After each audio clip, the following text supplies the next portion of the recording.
신약 성경 베드로전서 2장 13절부터 보겠습니다.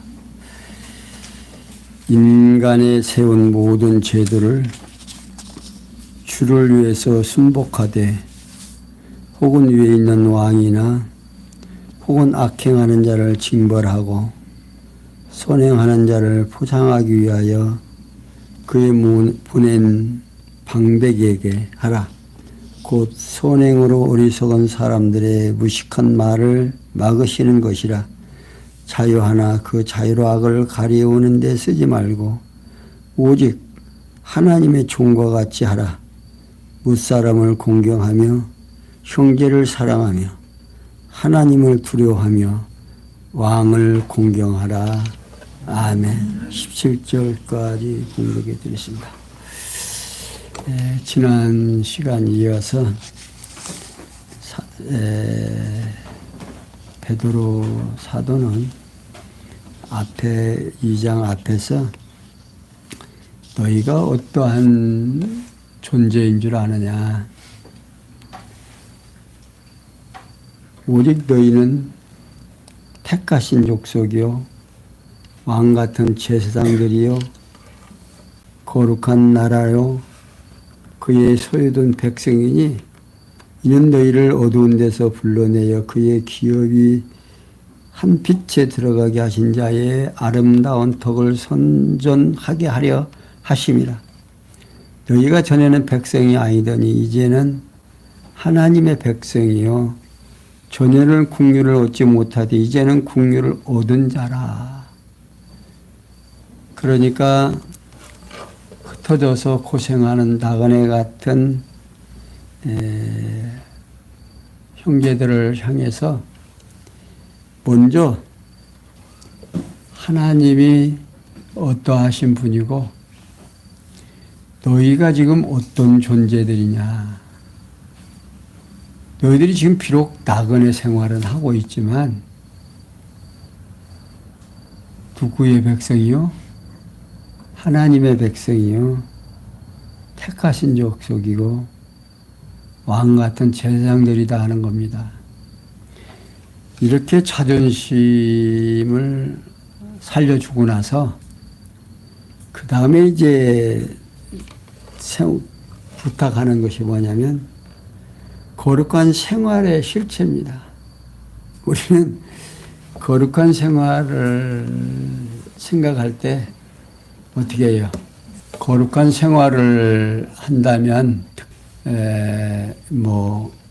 우리의 행동 하나하나 모든 것이 참 거룩한 생활이라고 하는 것이 좀 보이죠? 어떻게 하는 것이 그럴까 하고.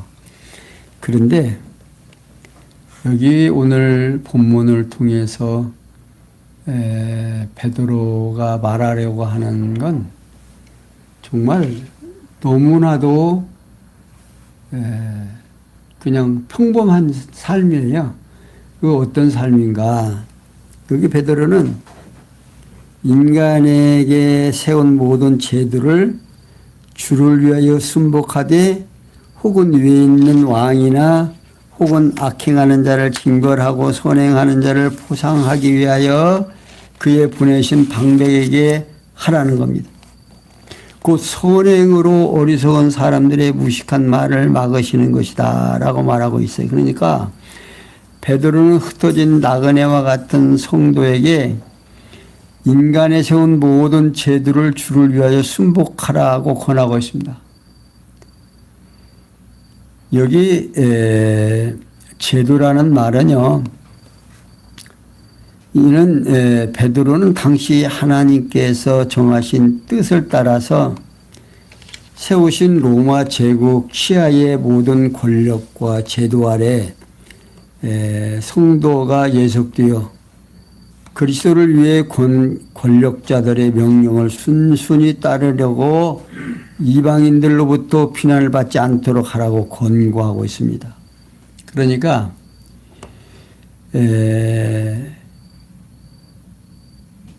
우리들의 삶의 이 모든 제도 또 왕 또 이렇게 권력을 부여하는 것이 우리 민주주의에서는 주인이 누구다? 국민이고 백성이라고 말하고 있습니다. 그런데 성경에서는 모든 것을 주관하시는 분은 누구시다? 하나님이시라는 겁니다. 그러니까 하나님을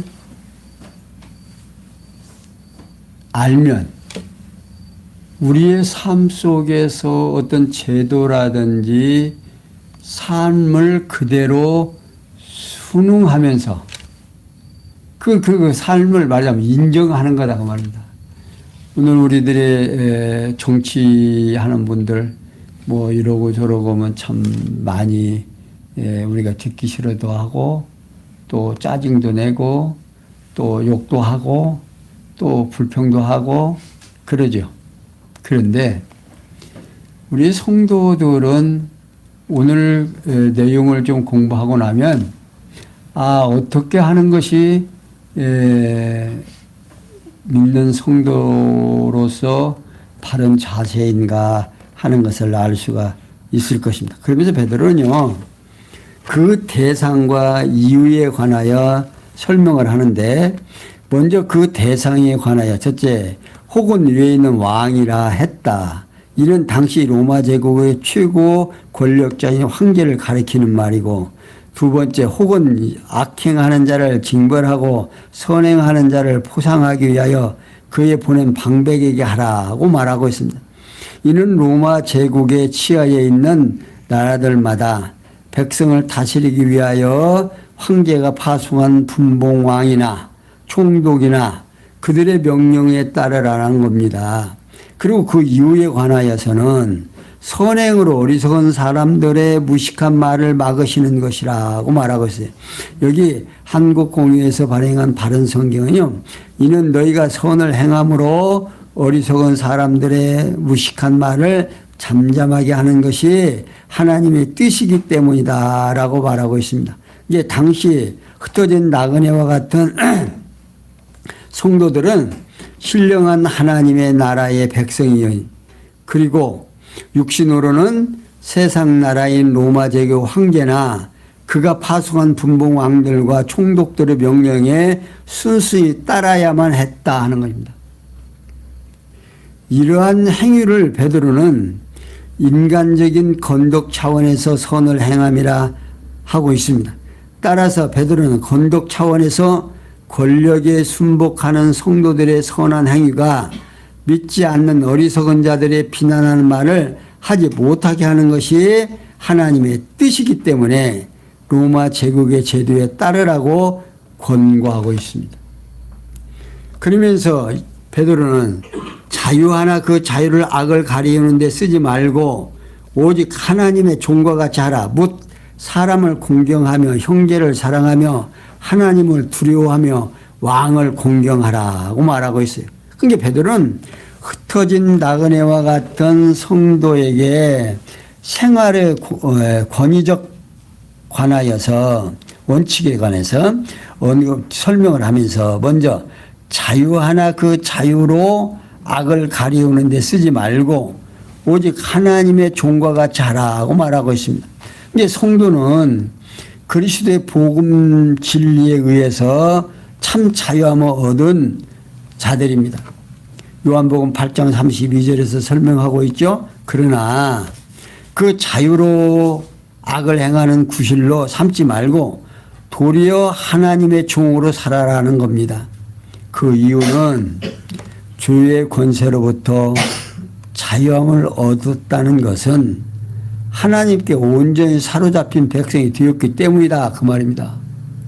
그리고 두 번째, 뭇 사람을 공경하며 형제를 사랑하며 하나님을 두려워하며 악을 공경하라, 왕을 공경하라는 겁니다. 여기 공경하며라는 말은요, 이는 가격을 정하다, 평가하다 또는 존경하다 등의 뜻을 가지고 있는데, 그리고 두려워하며라는 말은 무서워하다, 존경하다 또는 경외하다 등의 뜻을 가지고 있습니다. 그러니까 베드로는 나그네와 같은 성도에게 모든 자들은 귀히 여기며 그리스도를 믿는 형제들을 사랑하고 만사를 주관하시는 하나님을 경외하며 당시 왕으로 세움을 입은 자를 귀히 여기라고 당부하고 있는 겁니다. 이게 만사를 누가 주관하니까? 하나님께서 주관하니까 아무리 고약하게 생긴 왕이라도 누가 세웠다? 하나님이 세웠다고 말합니다. 그러니까 오늘 우리가 살아가는 이 환경 속에서도 대통령이 당선이 되고 또 어떤 도지사가 관계가 되고 시장이 세워지고 이런 것들이 언뜻 보면은 누가 주관해요? 국민들이 투표를 통해서 주관하죠. 근데 하나님께서 투표를 찍을 때 왔다 갔다 하게 마음을 주관하셔서 역사하신다고 말입니다. 그러니까 현실을 직시하면서 모든 일들을 누가 주관하신다? 하나님이 주관하신다는 생각을 가지고 이 시간 세계에서 살아가면 그게 모든 것을 누구를 인정하는 거예요? 하나님을 인정하면서 사는 그 삶이 무슨 삶이다? 성도의 거룩한 삶이다 그 말입니다. 그러니까 오늘 우리들의 삶 속에서 하나님의 뜻대로 하나님의 거룩한 삶을 사는 것이 어렵다, 쉽다? 쉽다가 말입니다. 그러니까 하나님을 알면 쉬운데 하나님을 모르면 어려워요, 안 어려워요? 어렵죠. 왜? 내 마음대로 안 되니까. 내 마음대로 하려고 하는 거죠. 그러니까 오늘 우리가 하나님의 자리에 앉아서 내 뜻대로 하려고 하는 거예요. 그러니까 하나님을 절대 주권자로 인정하는 것이 아니라 하나님은 호리병 속의 거인 마냥 내 뜻을, 내 소원을 들어주는 그런 분으로 착각을 한다 그 말입니다.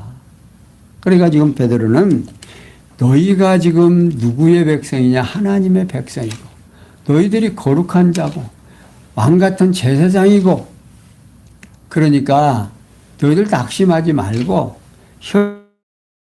현실에서 주어지는 모든 것들을 어떻게 순복하라. 왜? 절대 주권자인 하나님이 그렇게 제도 아래 너희들을 지금 훈련시키기 위해서 지금 교육시키기 위해서 너희들을 함께 하신다 그 말입니다. 그 지금 현장에 지금 나타나게 또 현상에 그런 모든 환경을 주신다고. 오늘 우리 성도님들 삶이 바로 그거예요.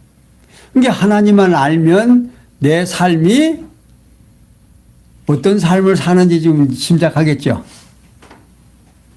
거룩한 삶을 사는 건지 나 좋은 대로 세상 세계 속에서 그냥 묻혀서 사는 건지 누구만 알겠어요. 자기 본인만 알게 돼 있는 거다 그 말입니다. 그러니까 하나님의 말씀을 듣지 못하면 자기가 지금 어떤 삶을 사는지를 분간을 못하면서 사는 거야 되는 거다 그 말입니다. 그러면서 18절에서 21절에 보면 사환들은 주인들에게 순복하고 고난을 받으면서 인내하라고 합니다. 18절 사환들아 범사에 두려워함으로 주인들에게 순복하되 선하고 관용하는 자들에게만 아니라 또한 까다로운 자들에게도 그리하라.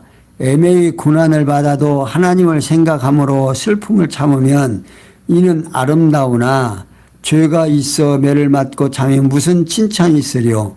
오직 선을 행함으로 고난을 받고 참으면 이는 하나님 앞에 아름다우니라.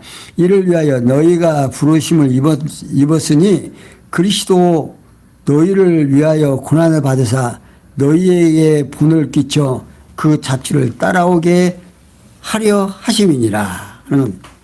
이게 베드로는 계속해서 사환들아 범사에 두려움으로 주 안에서 주인들에게 순복하고 관용하는 자들에게만 아니라 까다로운 자들에게도 그리하라 하는 겁니다. 그러니까 여기 사환은요, 가족, 집, 타인 또는 종 등의 뜻을 가지고 있는데 베드로는 타인의 종으로 사는 자들의 생활 태도에 관하여 설명을 하면서 첫째, 범사에 두려워함으로 주인들에게 순복하되.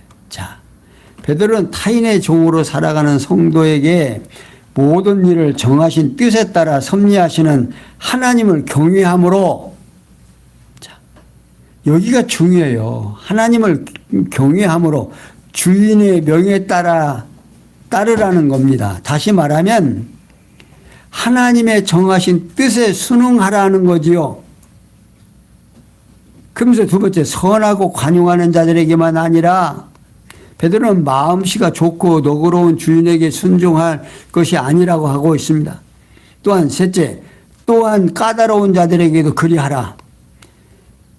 이는요, 비록 마음씨가 좋지 않은 주인이라 할지라도 잘 순응하며 따를 것을 권고하고 있는 겁니다. 곧 주인의 종은 모두 하나님의 주관 아래 있어서 필요에 따라서 주인이 되게도 하시고 종이 되게도 하시기 때문에 하나님을 경외함으로 순응하며 살라는 겁니다. 그러면서 베드로는 애매히 고난을 받아도 하나님을 생각함으로 슬픔을 참으면 이는 아름다우나 죄가 있어 매를 맞고 참으면 무슨 칭찬이 있으리요. 오직 선을 행함으로 고난을 받고 참으면 이는 하나님 앞에 아름다우니라. 자, 베드로는 종들에게 아름다운 고난에 관하여 설명을 해 주는데, 첫째, 애매히 고난을 받아도 하나님을 생각함으로 슬픔을 참으면 이는 아름답다 그 말입니다.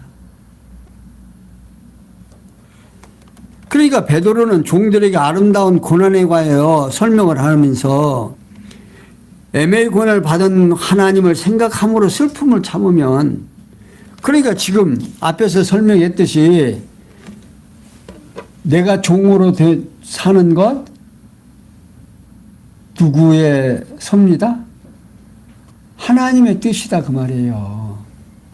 그러니까 하나님께서 나로 하여금 이런 환경에 두셨으니 여기에 순복하라 그 말입니다. 자, 여기까지만 봐도 내가 힘들고 어려운 거 누구 뜻이다? 내가 잘 먹고 잘 사는 것 누구 뜻이다? 하나님 뜻이다. 그러니까 하나님의 역사심을 생각하고 그 하나님 앞에서 순종하면서 내게 주어진 주인에게 순복하고 고난을 참는 것은 누구 앞에서 참는 거다? 하나님의 뜻 앞에서 참는 것이 된다 그 말입니다. 오직 선을 행함으로 고난을 받고 참으면 이는 하나님 앞에 아름답다 그 말입니다. 다시 말하면 종이 모든 일을 하나님의 뜻으로 인정하고 주인의 명령에 따르면서 받는 고난은 참는다면 당연히 하나님 앞에 아름다운 뜻이다 그 말입니다. 그리고 이어서 베드로는 이를 위하여 너희를 부르심을 입었으니 그리스도도 너희를 위하여 고난을 받으사 너에게 본을 끼쳐 그 자취를 따라오게 하려 하심이라. 이게 베드로는요, 성도가 당하는 고난의 중요성을 관하여 설명을 하는데, 이를 위하여 너희가 부르심을 입었다 그 말입니다. 그러니까 어떤 더 이상 얘기할 게 없잖아요. 지금 너희들을 그렇게 고난을 받게 하기 위해서, 그다음에 종살이 하기 위해서 누가 불렀다? 하나님이 불렀다가 말이에요. 자, 이런 말 들으면은 좀 속이 좀 상하지요. 세상에 말이요. 어떻게 그럴 수가, 하나님께서 그럴 수가 있는가?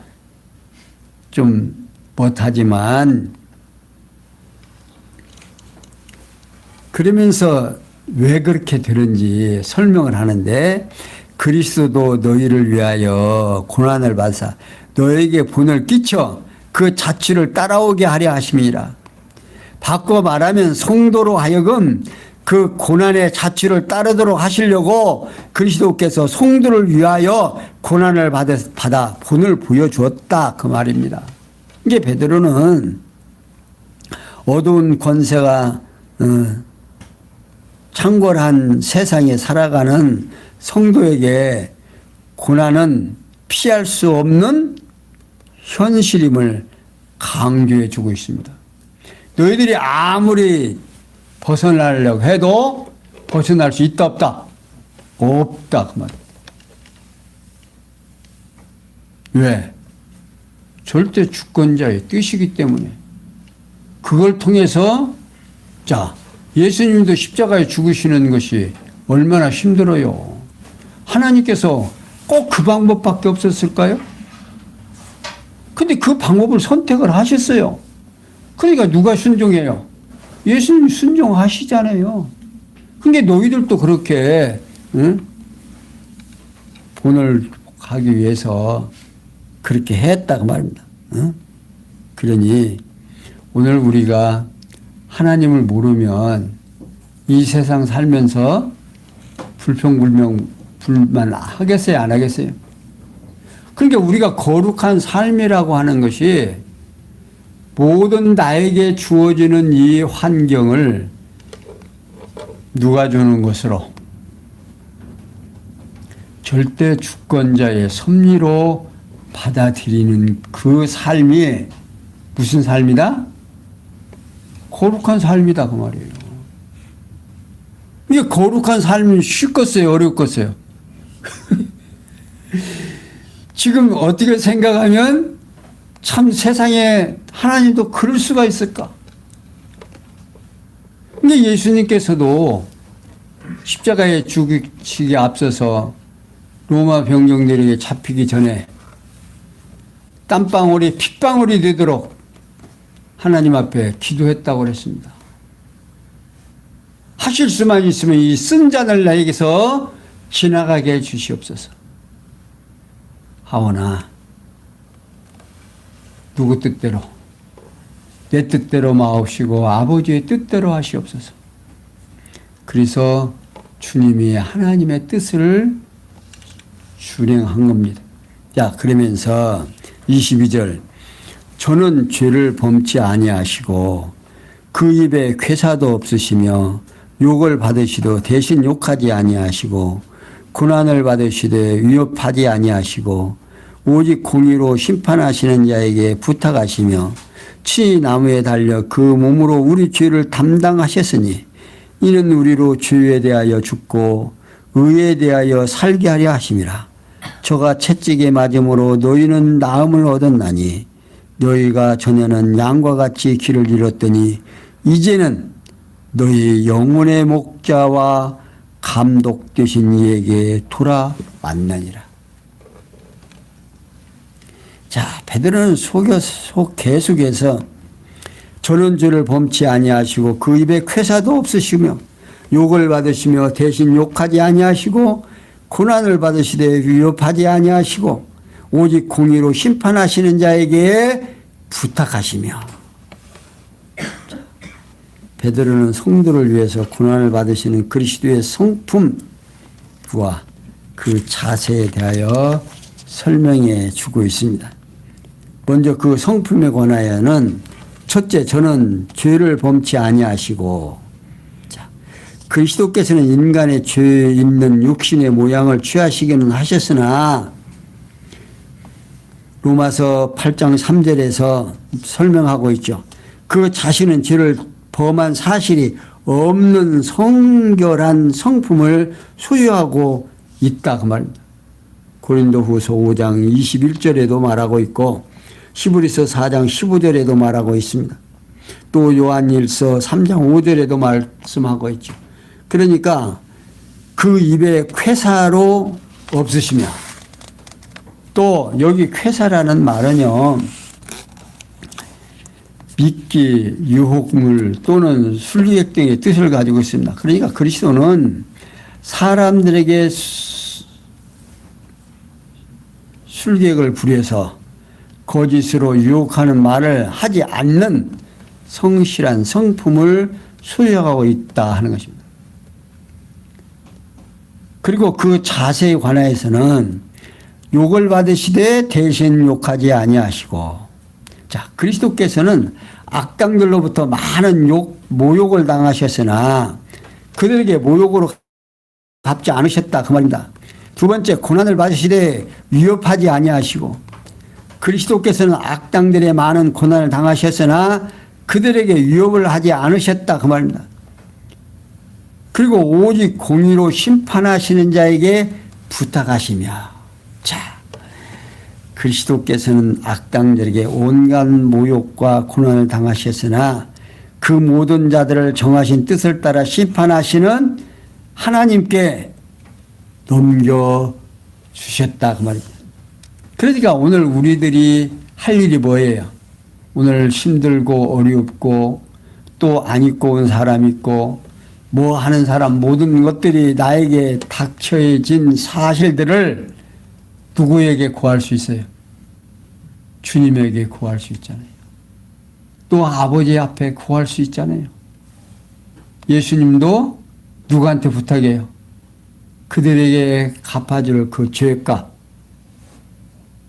그래서 그 이스라엘 백성들이요, 솔로몬 성전 지어놓고 하나님의 뜻대로 살아야 했지만 그러지 못한 죄가로, 예수 그리스도를 십자가에 죽이신 죄가로 지금도 어떤 삶을 살아요? 이게 성경에서 이미 예언되어 있어요. 그들이 다시 모여가지고 성공한다 안 한다? 성공하게 되어 있습니다. 그러니까 오늘 우리들이 살아가면서 누구를 알면, 하나님을 알면, 하나님은 그러신 분이라니까요. 오늘 우리에게 당하는 모든 고난은 예수님에게 당하는 고난보다 더합니까? 덜합니까? 거기에 비하면 아무것도 아니죠. 생각해 보세요. 십자가에 못 박을 때 산채를 놓고 손목과 발목에 못을 박을 때 그 고통이 얼마나 심했겠습니까? 그런데 그 고통을 누구 때문에? 우리 때문에 당하셨다고. 자, 그러면서요, 베드로는 친히 나무에 달려 그 몸으로 우리 죄를 담당하셨으니 이는 우리로 죄에 대하여 죽고 의에 대하여 살게 하려 하심이라. 저가 채찍에 맞음으로 너희는 나음을 얻었나니 너희가 전에는 양과 같이 길을 잃었더니 이제는 너희 영혼의 목자와 감독 되신 이에게 돌아왔느니라. 자, 베드로는 그리스도께서 친히 나무에 달려 그 몸으로 우리 죄를 담당하신 목적과 그 결과에 관하여 설명을 합니다. 곧 그리스도께서 십자가에 달리고 자신의 몸을 제물로 드려 택한 성도들의 죄를 대신 담당해 주신 이유와 그 결과에 대하여 설명을 하는데, 먼저 그 목적에 관하여는 이는 우리로 죄에 관하여 대하여 죽고 의에 관하여 대하여 살게 하려 하십니다. 다시 말하면 성도들로 하여금 그리스도와 함께 죄에 대하여 죽고 그리스도의 부활과 함께 의에 대하여 살게 하시려 했다 그 말입니다. 그러면서 그 결과에 대해서 저가 채찍에 맞음으로 너희는 나음을 얻었나니라. 곧 그리스도께서 채찍에 맞아 고난을 당하심으로 성도의 상처가 치료받았다 그 말입니다. 그리고 두 번째, 너희가 전에는 양과 같이 길을 잃었더니 이제는 너희의 영혼의 목자와 감독주신 이에게 어떻게 했다? 돌아왔다. 다시 말하면 성도들이 과거에는 길 잃은 양처럼 그리스도를 떠나 방황하며 살았으나 이제는 거듭난 영혼의 목자와 보호자가 되시는 그리스도에게로 돌아오게 되었다 그 말입니다. 이렇게 성경에서는 우리로 하여금 뭘 세워줘요? 자존심을 팍팍 세워줘요. 정말 우리가 얼마나 소중한 자이고 너희 한 사람 한 사람, 성도 한 사람 한 사람이 얼마나 소중한지 예수 그리스도가 내 대신 그 고난을 받으시고 나로 하여금 당신의 백성으로 삼아주시기 위해서 그런 선택을 하셨다 그 말입니다. 그 대상이, 그 양반이 그렇게 고난을 당하는 이후의 대상이 바로 오늘 성도들이라는 사실입니다. 이게 확증이 되고 정말 내 안에서 맞다 그렇다만 된다면 이 세상에서 조금 약간 어려움 당하는 거 견딜 수 있겠어요 없겠어요? 우리 지사님 같은 경우도 좀 이런 경우가 확실히 믿어지만 지면 어때 지금 당하는 환난 정도는 견딜 수 있지 않겠습니까? 이렇게 알고 견디면 그게 뭐다? 복이다 그 말입니다. 하나님 앞에서 아름다운 거다 그 말입니다. 누구나 다 마찬가지예요. 당하는 모든 것들이. 어떤 사람은 우리 제수자님 같은 경우는 육체의 한쪽 일부가 장애인이지만 어떤 사람들은 정신적으로 정말 장애인들이 많습니다. 살아가다 보면 못 고치는 사람들 많죠. 그는 성질머리. 저 같은 경우도 성질머리 못 고쳐갖고 고생을 되게 많이 해요. 그러나 하나님의 이 귀한 말씀을 듣고 깨달으면 견딜 수 있고 또 돌이키고 또 반성하고 이것이 바로 오늘 우리 성도들에게 주어진 뭐다? 특권이다 그 말입니다. 이렇게 우리가 존귀한 자들이에요. 사랑하는 성도 여러분, 오늘 우리들에게 당하는 이 모든 세상의 일들 정말 내가 생각할 때 불합리하고 부족하지만 그것이 누구의 뜻이다? 절대 주권자의 뜻이라는 것을 생각한다면 오늘도 힘든 하루를 거뜬히 이겨낼 수 있는 아름다운 소망이 되리라고 생각을 해서 오늘은 여기까지 설명해 드렸습니다. 기도하겠습니다. 영광의 하나님, 우리에게 주어지는 환경, 이 모든 세상 속에서 하나님을 잊어버리지 아니하고 되어지는 일들이 하나님의 뜻임을 깨닫고 하나님께서 우리에게 주어지는 시련임을 저희들 들었습니다. 이 귀한 말씀 듣고 내게 당하는 모든 환경의 일들을 주님의 크신 사랑으로 깨닫고 소망에 넘치고 하나님을 사랑하는 마음이 오늘을 지탱할 수 있는 힘으로 이어지도록 은혜 베풀어 주시옵소서. 모든 것이 합력해서 선을 이룰 줄 믿사옵고 예수님의 이름으로 기도하옵나이다. 아멘.